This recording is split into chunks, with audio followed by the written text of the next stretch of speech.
예수님은 부활하셨습니다. 예수님께서 부활하셨다는 것은 우리에게 엄청난 축복을 주신 것입니다. 예수님께서 부활하심으로 사망 권세를 깨뜨리시고 승리하셨기 때문입니다.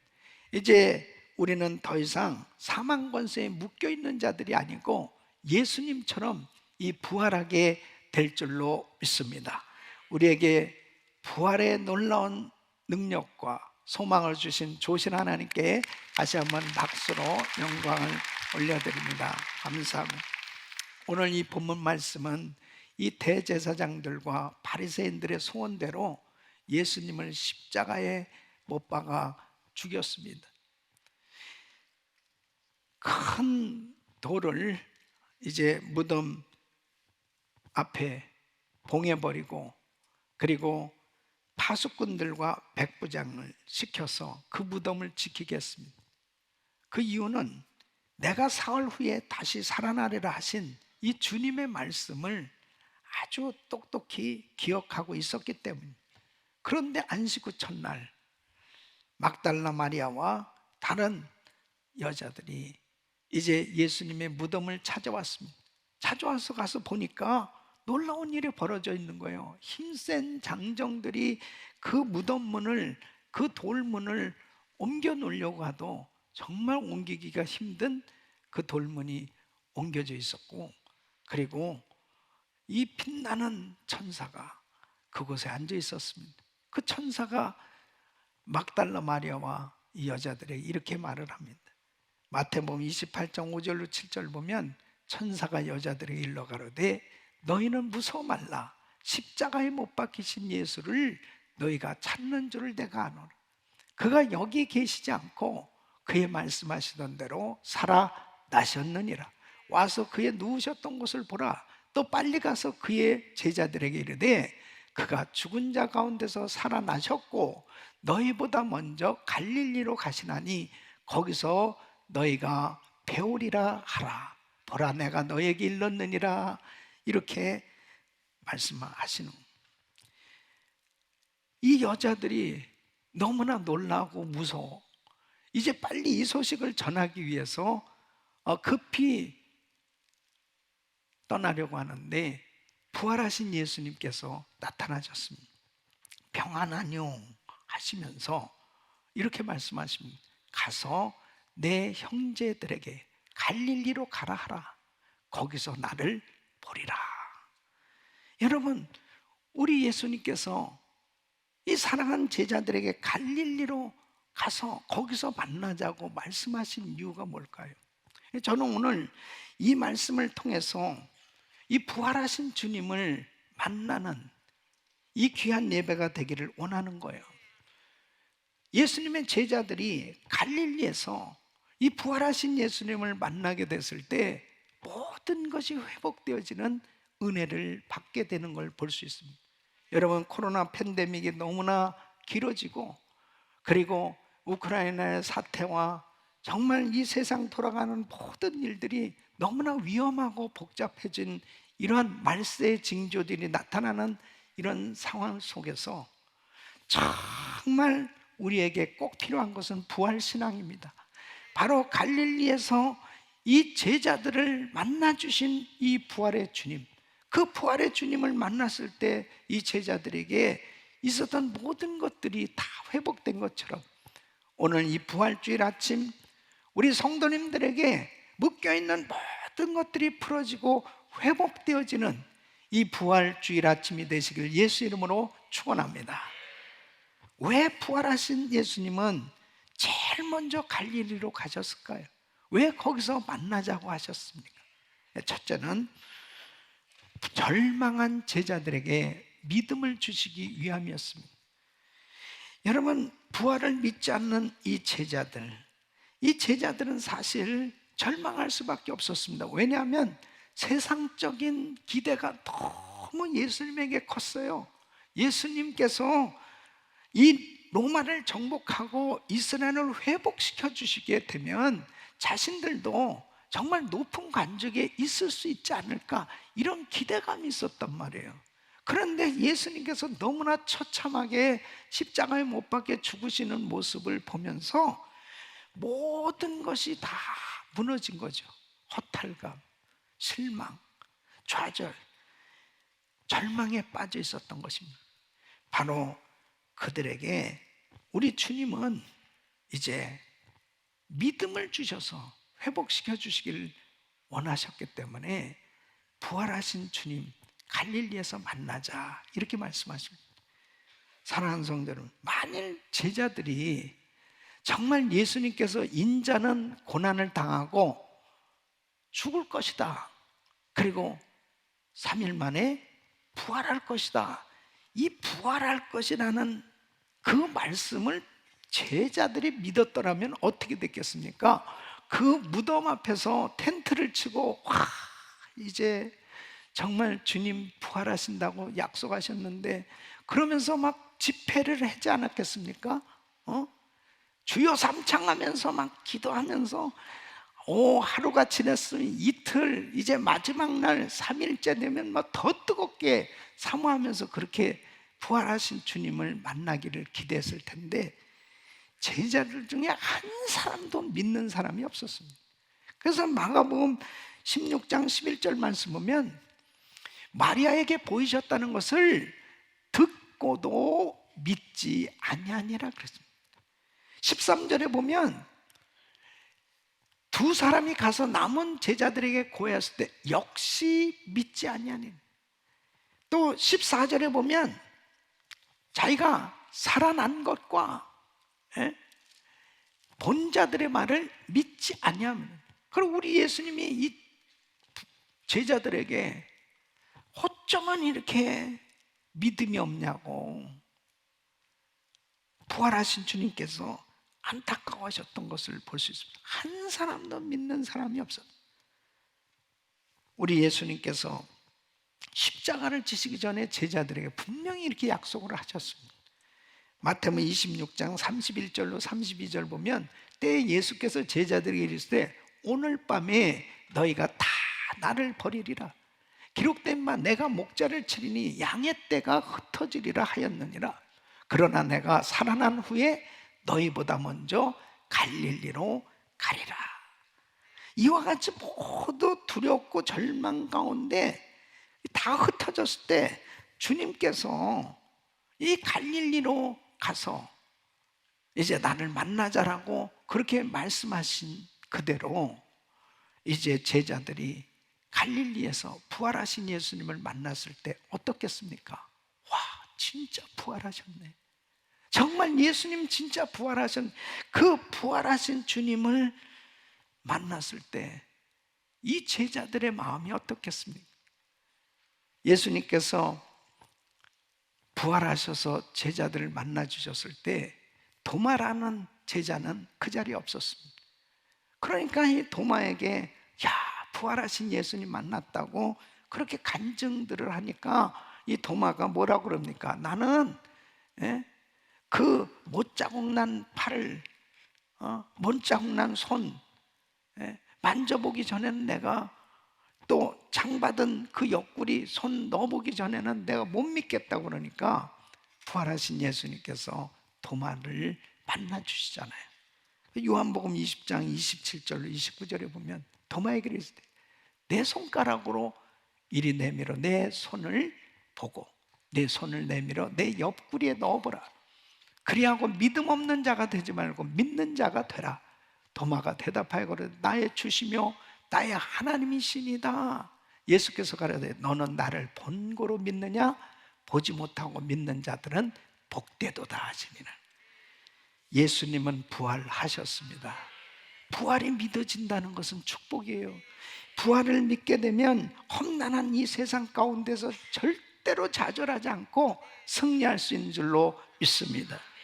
예수님께서 공생에 사역하실 때에 예수님의 육신의 형제들이 예수님을 그리스도로 믿지 못했습니다. 마가복음 3장 31절 32절 보면 때 예수의 모친과 동생들이 와서 밖에 서서 사람들을 보내어 예수를 부르시니 우리가 예수를 둘러 앉았다가 여짜오되 보소서 당신의 모친과 동생들과 누이들이 밖에서 찾나요? 왜 밖에서 찾냐면 예수가 이거 미친 거 아니냐 말이에요. 정신 나간 짓 하는 거 아니냐. 도무지 믿지를 못했습니다. 근데 부활하신 예수님께서 이 동생들도 만나 주셨습니다. 고린도전서 15장 7절에 그 후에 야고보에게도 보이셨습니다. 이 야고보가 육신의 동생이거든요. 야고보가 나중에 부활하신 주님을 만나서 완전히 변화됩니다. 그리고 예루살렘 교회의 지도자가 되고, 그리고 주를 위해서 순교하는 것을 보게 됩니다. 그의 동생이었던, 예수님의 동생이었던 이 유다도 부활하신 예수님을 만났고, 그리고 나중에 예수님의 제자로 복음을 전하면서 유다서를 기록할 만큼 믿음의 사람이 되었던 걸 볼 수 있습니다. 주님은 십자가의 죽음으로 모든 것이 끝난 것으로 생각해서 절망과 낙담, 실망한 제자들에게 찾아오셔서 그들의 믿음을 회복시켜 주신 줄로 믿습니다. 사랑하는 성도 여러분, 부활하신 주님을 만나야 절망 가운데 낙심해 있었던 사람들이 바로 믿음으로 승리할 수 있는 것입니다. 유명한 화가인 렘브란트라는 이 화가는 그림을 잘 그려서 부자가 됩니다. 그리고 사랑하는 아내와 좋은 집에서 행복하게 살고 있었습니다. 그런데 어느 날 이 가정에 문제가 생겼습니다. 그 아내가 병을 얻게 됐습니다. 그리고 세상을 떠나게 됐습니다. 너무나 이 람브라트는 실망해서 이제 그렇게 그림을 그리던, 그림을 좋아했는데 그 붓을 던져버리고, 그리고 완전히 폐인으로 살아가게 됩니다. 그렇게 지내던 어느 날 부활하신 주님이 찾아오신 거예요. 절망하고 좌절해서 살 소망 없이 살던 이 렘브란트가 예수님을 영접하는데, 그가 주님을 영접하고 놀라운 은혜를 받은 것이 뭐냐면, 예수님은, 예수를 믿는 사람은 죽어도 살겠고 살아서 예수를 믿으면 영원히 죽지 아니하리라. 이 약속의 말씀이 깨달아진 거예요. 아, 영원한 생명을 얻게 됐구나. 예수 믿고 죽는 사람은 그냥 죽는 것으로 끝나는 것이 아니고 영원히 살 수 있는 길이 열려지고, 바로 예수님이 부활하신 것처럼 부활해서 영원히 살 그 소망을 깨닫게 되었을 때, 그는 엠마오 가던 두 제자가 부활하신 예수님을 만난 그 사건을 이제 그림으로 성화를 그리죠. 그 그림이 얼마나 많은 사람들에게 감동을 주고 은혜를 받게 합니까? 사랑하는 성도 여러분, 부활하신 주님 만나면 절망을 딛고 승리할 수 있는 것입니다. 오늘 이 아침 부활의 주님을 만나시기를 축원합니다. 두 번째는 깨어진 관계를 회복시켜 주시기 위해서 갈릴리에서 만나자고 말씀하시는 것입니다. 예수님께서 인자는 고난을 당하고 이제 죽지만 3일 만에 다시 살아나리라. 이 약속의 말씀을 전해줬을 때 제자들의 반응이 어땠습니까? 아유, 그런 소리 하지 마세요. 예? 저는 죽는 데까지라도 주님을 쫓아갈 것입니다. 절대로 그런 일은 주님에게 일어나지 않을 겁니다. 그러면서 모든 제자들이 다 주님을 따르겠다는 거예요. 근데 여러분, 결과적으로 보면 주님 잡히셨을 때 다 도망갑니다. 마가복음 14장 50절로 52절 보면 제자들이 다 예수를 버리고 도망하니, 한 청년이 벗은 몸에 배 헛이불을 두르고 예수를 따라오다가 무리에게 잡히매 배 헛이불을 버리고 벗은 몸으로 도망하니, 한마디로 빨개 벗고 도망갔다는 얘기예요. 그러니까 정말 뭐 주님 죽는 데까지로 가겠습니다 그렇게 큰 소리 치던 사람이 그냥 얼마나 급했으면은 그렇게 빨개 받고 도망가겠습니까? 예? 주님을 떠나고 이제 관계가 깨어졌을 때 참으로 고통스러웠을 것입니다. 이 베드로는 주님 죽는 데까지라도 저는 쫓아갈 것입니다. 다 굴기 전 네가 나를 3번 부인할 거야. 근데 어이없이 예수님을 부인하고 났을 때 꺾이어하고 닭이 울었을 때 주님의 말씀이 생각나서 통곡했다고 그러지 않습니까? 여러분, 영적인 사람은 주님과 교제가 잘 될 때 행복하지, 주님과 관계가 깨지면 가장 고통스러운, 여러분 주님과 교제가 잘 이루어지면 때로는 육체에 질병이 있어도, 사업에 어려움이 있어도, 내 삶에 어려운 일들이 생겨도 절대로 좌절하지 않습니다. 그 주님 앞에 부르짖으면서 정말 은혜 가운데 행복한 신앙생활이 되지만 주님과의 관계가 뒤틀어졌을 때는 그거보다 더한 고통이 없는 거예요. 그거보다 더한 고통이 어디 있습니까?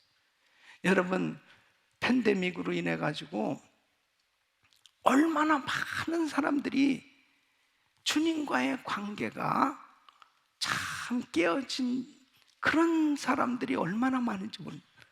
팬데믹 이전에는 예배도 잘 드렸어요.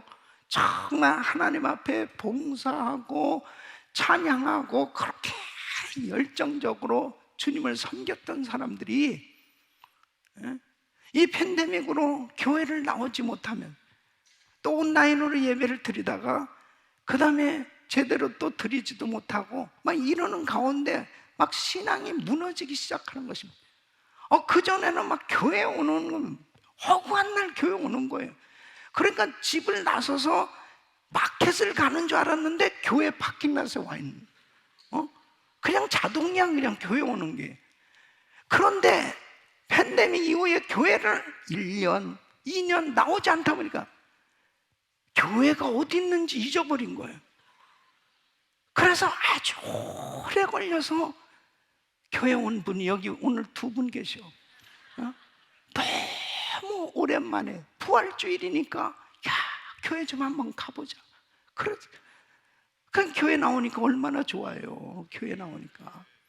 여러분, 세상에 모든 환경적으로 다 좋은 그런 것들이 갖춰졌다 하지만 주님과의 관계가 멀어지고 주님과의 관계가 깨지면 하나님의 사람은 그거보다 괴로운 일이 없는 거예요. 갈릴리로 가자고 말씀하신 주님, 바로 이 손상된 이 관계를 어떻게 회복시켜 주시기 원하십니까? 바로 부활하신 주님을 만남으로 이 관계는 회복될 수 있는 줄로 믿습니다. 그래서 요한복음 21장에 보면 이제 베드로를 부활하신 우리 주님이 만나 주시는 장면을 볼 수 있습니다. 요한복음 21장 15절에 보면 요한의 아들 시몬아, 내가 이 사람들보다 나를 더 사랑하느냐? 이렇게 3번씩 물어보세요. 요한의 아들 시몬아, 내가 이 사람들보다 나를 더 사랑하느냐? 주여, 그러하이다. 내가 주를 사랑하는 줄 주께서 아시나이다. 주님, 내가 주님 사랑하는 거 아시죠? 그때 내 어린 양을 먹이라. 그렇게 주님 말씀하십니다. 오늘도 이 부활주일 아침 우리 부활하신 주님께서 성령으로 이 자리에 임재 계신데 여러분들에게 물어보실 거예요. 사랑하는 아무개야, 내가 이 사람들보다 나를 더 사랑하느냐? 그럼 여러분은 뭐라고 대답하시겠어요? 네?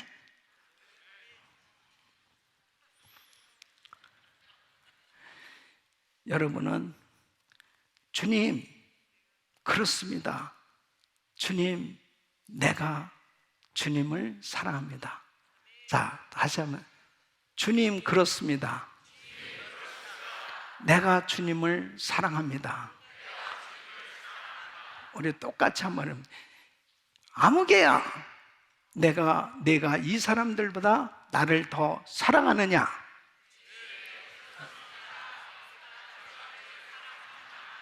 네, 할렐루야. 자신 있게 고백하셔야 돼요. 주님, 내가 주님 사랑합니다. 그렇습니다. 주님, 내가 주님 사랑합니다. 네. 이 관계가 회복되는 거, 이거보다 더한 은혜가 어디 있겠습니까? 여러분, 주님과의 관계가 회복되지 않으면 아무것도 할 수 없는 거예요. 네? 요한복음 15장 5절에 이렇게 말씀하십니다. 나는 포도나무요, 너희는 가지인. 저가 내 안에, 내가 저 안에 있으면 이 사람은 과실을 많이 맺나니 나를 떠나서는 너희가 아무것도 할 수 없습니다. 아무것도 할 수 없습니다. 주님과의 관계가 회복된 뿐 아니라 이웃과의 관계도 회복돼야 됩니다. 이 뒤틀어진 관계, 주님을 위로 사랑하고 옆으로 이웃을 사랑하는 이 관계는 너무너무 중요한 것입니다. 주님을 사랑하는 이 관계의 회복, 이웃을 사랑하는 이 관계의 회복이 있을 때 우리는 정말 하나님이 기뻐하시는 신앙생활이 될 수 있습니다. 최후의 만찬을 그린 이 레오나르도 다빈치가 이제 12제자들을 그리는 거예요. 근데 가룟 유다를 그리는 것이 좀 힘들더랍니다. 이 가룟 유다, 그 가룟 유다를 어떤 사람으로 그릴까? 그렇게 묵상하는데 자기를 참 아프게 하고 힘들게 했던 그 못된 친구가 딱 떠오르더래요. 그래서 그 친구 미워하는, 자기한테 상처를 주고 한 그 친구의 얼굴을 딱 그려놨대요. 가룟 유다에 딱 그려놓은 거기다. 그 다음에 예수님의 얼굴을 그리는데 이게 안 그려지더랍니다. 예수님의 얼굴이 안 그려집니다. 그래서 여러분, 그게 뭐 아무리 정말 모든 제자들의 그림을 다 잘 그렸어도 예수님 얼굴이 안 그려지면 무슨 작품이 되겠습니까? 그러니까 막 힘들어하면서 기도하는데 그 친구 가룟 유다의 얼굴을 그린 그 친구, 그것이 잘못됐다는 걸 깨닫게 됩니다.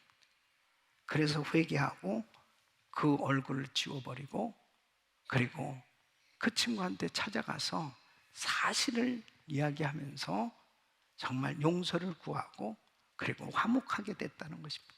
그러고서 기도하면서 예수님의 그림이 잘 그려져서 그 위대한 작품이 만들어졌다는 말씀입니다. 사랑하는 성도 여러분, 주님 말씀 그대로죠. 형제에게 원망 들을 만한 일이 있으면 가서 먼저 화목하고 와서 제단에 예물을 드리는, 사랑하는 성도 여러분, 정말 깨어진 이웃과의 관계가 회복될 수 있기를 축원합니다. 축원합니다. 우리도 내가 정말 이 불편하게 이 잘못된 관계, 이것을 풀어야 영적으로도 열려질 수 있는 것입니다. 그래서 정말 부활하신 주님을 만날 때 바로 주님과의 불편한 관계가 풀어지고 이웃과의 불편한 관계가 풀어지고 하나님 앞에 아름다운 하나됨이 이루어질 줄로 믿습니다. 세 번째는 세계 선교 사명을 주시기 위해서 갈릴리에서 만나자고 말씀하시는 것입니다. 여러분, 이 갈릴리는 예수님께서 제자들을 처음 부르셨던 곳입니다. 이 제자들과 함께 처음으로 복음을 힘껏 전하셨던 곳이 바로 갈릴리였습니다. 부활하신 주님께서 이 제자들에게 갈릴리에서 만나자고 말씀하신 것은 이제 세계 선교의 사명을 주시기 위함이었습니다. 예수님은 승천하시기 전에 바로 이 제자들에게 마태복음 28장 19절로 20절에 이렇게 말씀합니다. 그러므로 너희는 가서 모든 족속으로 제자를 삼 아버지와 아들과 성령의 이름으로 세례를 주고 내가 너희에게 분부한 모든 것을 가르쳐 지키게 하라. 볼지어다 내가 세상 끝날까지 너희와 항상 함께 있으리라 하시니라. 마가복음 16장 15절에는 너희는 온 천하에 다니며 만민에게 복음을 전파하라. 이 세계 선교의 사명을 주셨고 그 사명을 받은 제자들이 이제 예루살렘에 교회를 세웠고 그 교회를 통해서 전 세계에 복음이 전해지는 세계 선교의 놀라운 역사가 일어난 줄로 믿습니다.